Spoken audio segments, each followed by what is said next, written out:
درنو ورونو مشکلات پر ژوندي انسان راځي په دې دنیا کې د مرګ ما بعد چې بل ژوند دی برزخ او آخرت هغه مسلې د دې څه بیلې دي دا د دې دنیا تکلیفونه دا پر یو ژوندي انسان باندې راځي ما مخکې ستاسو سره دا مجلس کړی دی چې د تکلیف او خوشحالي یوه هم دلته همیشه نه وي نه موږ ته یې پخپله دلته همیشه یو دا هر څه عارضي طور پر باندې تاسو وګورئ دا کله نه یو بیا راسي کله پوره وړی سي کله ناجوړ کله یو څه کله بل چې د پای ټکی نسته همت له لاسه مه بایلئ په دې وخت کې ورخطا کېږي مه په دې وخت کې د عقل د سوچ او د فکر او د همت نه کار واخلئ د دې په باره کې زه تاسو ته یو واقعه راخلم یو بادشاه و دوه بندیانو باندې د حکم د وژلو د اعدام د پانسي آرډر کړی و د حکومت هم بیلې خبرې دي خلکو څه پرچې راسي آرډر یې وسي ټیم یې معلوم سي او قریبان اخر ملاقات سره وسي او دا وسي او دا وسي دا دوه دانې چې دي د سبا ورځ کې د آرډر د جوړولو د پانسي دي په د نن ورځ کې دا دوه بندیان خبرې سره کوي دا یو دی بل ته وایي دا یو ډېر په سوچ فکر کې ناست دی او د بندي ګوري او دا بل ورته وایي چې خیر دی ذکر وکړه استغفار ووایه کلمه ووایه نو هغې سبب مرو څنګه دی په سوچ فکر کې ناست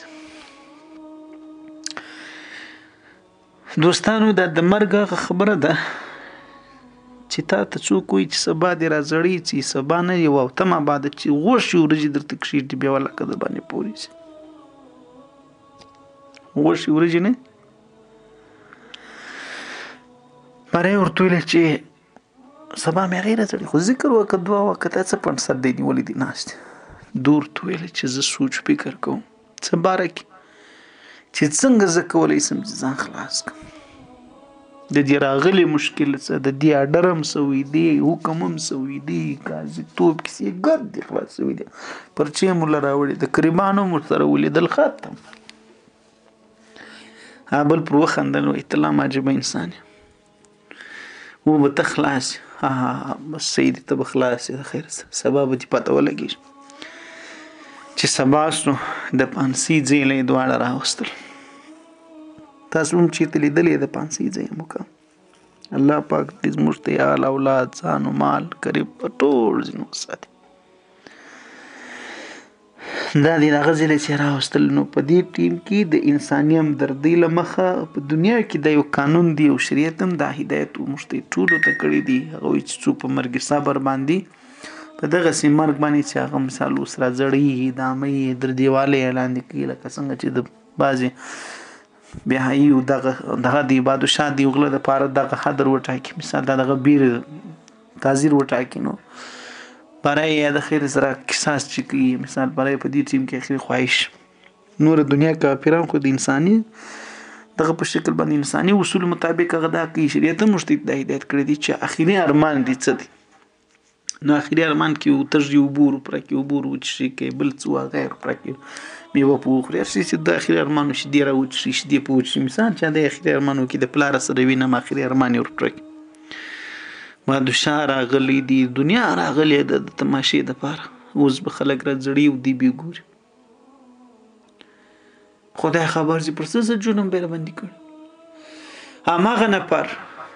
هغه اول دی هغه چې دی وایي زه به څنګه خلاصېږم ورپسې بل دی چې هغه رامخکې کوي وایي ستا څه خواهش دی دورتل بادشاه سلامت زما یو دی خواهش دی چې زه حیران یم وی وایم او که نه وایم وی وایم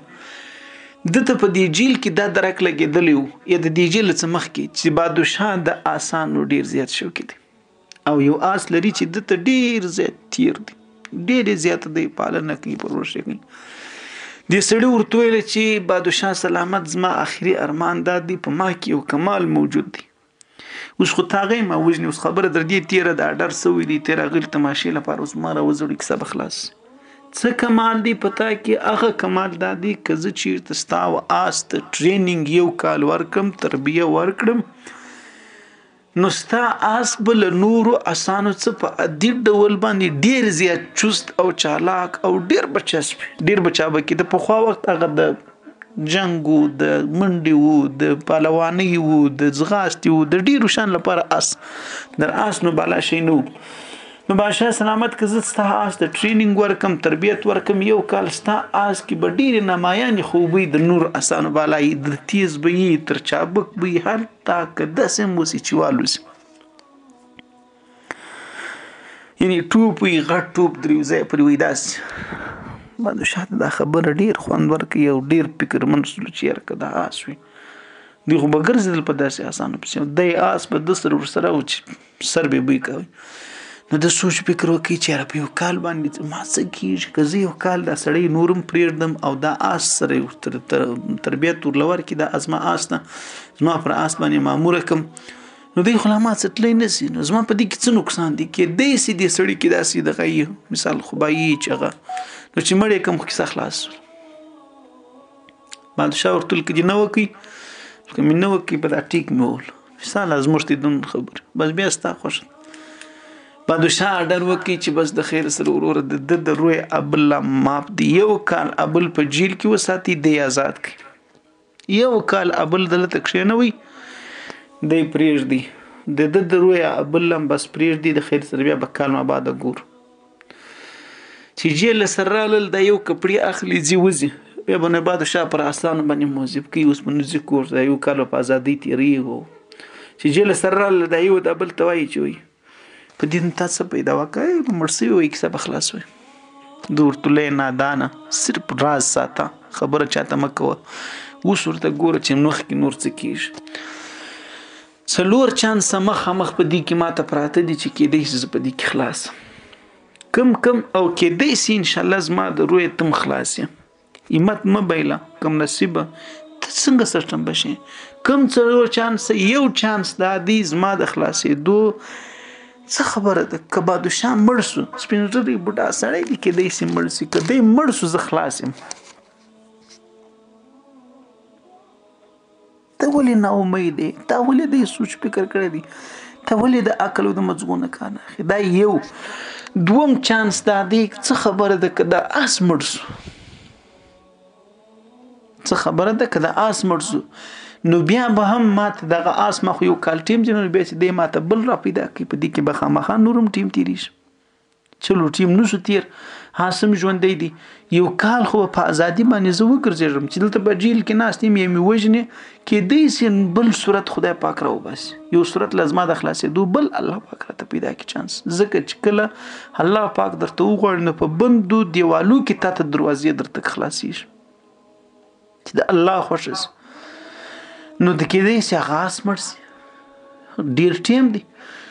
بل چانس ماله په دې کې دا دی چې کېدی شي د مرګو د ژوند څه پته لګېږي کېدی شي چې زه مړ شم یو کال خو ډېر زمانه ده نو 15 شپې خو به په ازادۍ په دغه تکلیف ته اوسې مې وژنې په سپانسۍ د بدنامۍ دې کیسو څه به خلاص او اخیرنۍ چانس دا دی چې تم دعا کوه زه به هم دعا هم کوم کېدی شي چې په دې آس کې دی مهارتونه راشي چې د هغو د انعام په وجې یا چلو ګر سر د په کېدو خواته خبر ولاړ شي د کرامت په وجې د پلان په وجې غیبي هغه دومره داسې کمالونه په هغه کې راشي چې په بل کې بیخي راځي نه په بل کې بیخي دا صرف ما کې هیڅ دی کمال نشته چې زه هغه آس د نورو زیات آسونه ورکم چې هغه دی بیا دی د ما د خپل خلاصېدو لپاره یو سوچ فکر وکړي چونکې زه دا اوله ټکه چې راوستلی یم دا ظالم بادشاه زه بې جرمه یم زما کومه ګناه نه ده کړې ته ما تا سره خبر یو وروره بس ظالم دی نو ځان به ځینې خلاصوي نو کېدی شي چې زموږ د بچاو دپاره په دې آس کې یو دی نااشنا مهارتونه پیدا شي چې هغه ما په انعام کې خوشي کړي ما توی چلو بس ته آزاد ته ما د پانسي څه پرېږدي بادشاه طبیعت دی د کښېني طبیعت دی کله یو رقم کله بل رقم زما ګران ورونو د دې واقعې څه دوه خبرې دي یا مثالي یا حقیقتي دوه خبرې ډېرې واضحې په انسان ته په نظر ورځي چې یو به ناامیده کېږي نه دوم شی دا دی چې ته په ارڅونه سخت حالات پر تا راسي همت به نه بایلې بیا به هم خپل کوشش کوې تا ته به الله پاک لارې خلاصوي ته به خپل کوشش نه پرېږدي جاري کوشش ساته